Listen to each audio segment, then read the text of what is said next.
நாங்கள் யாருடன் கூட்டணி சேர்ந்தால் உங்களுக்கு என்ன என முதலமைச்சருக்கு அதிமுக பொதுச் செயலாளர் எடப்பாடி பழனிசாமி கேள்வி எழுப்பினார்.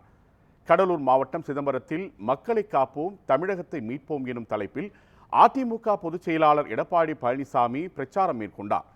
அப்போது அவருக்கு தொண்டர்கள் பொதுமக்கள் உற்சாக வரவேற்பு அளித்தனர். பொதுமக்கள் மத்தியில் பேசிய எடப்பாடி பழனிசாமி திமுக ஆட்சியில் சட்டம் ஒழுங்கு சீர்கெட்டுள்ளது என்றும் அதிமுக பாஜக கூட்டணியை பார்த்து திமுக தான் பயப்படுகிறது என்றும் விமர்சனம் செய்தார். திமுகவை போல் இரட்டை வேடம் போடும் கட்சி அதிமுக அல்ல எனவும் ஆட்சி பறிபோய்விடும் என்ற அச்சம் முதலமைச்சர் ஸ்டாலினுக்கு வந்துவிட்டது என்றும் கூறினார்.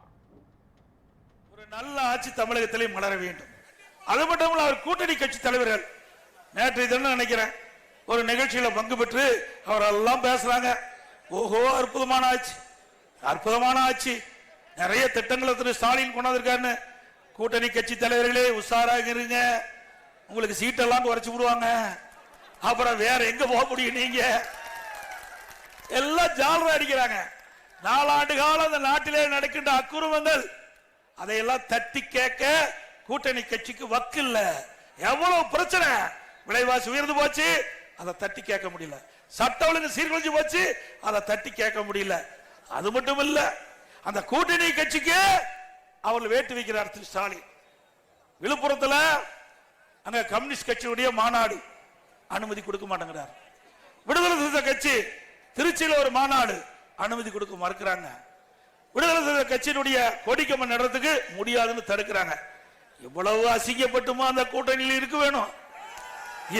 இவ்வளவு அசிங்கப்பட்டுமா அந்த கூட்டணியில் தொடர வேணும்? சிந்திச்சு பாருங்க. அனைத்து இந்திய அண்ணா திராவிட முன்னேற்ற கழகத்தை பொறுத்த வரைக்கும் எங்க கூட்டணியில் சேர்கின்றவர்களுக்கு ரத்தன கம்பளம் விரிச்சு வர இருக்கின்ற கட்சி அண்ணா திமுக கட்சி.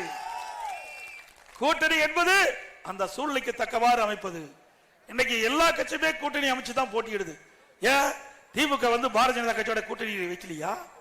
திமுக எந்தெந்த கட்சியோட கூட்டணி வச்சதோ அத்தனை கட்சியோடையும் அண்ணா திமுக கூட்டணி வச்சிருக்குது.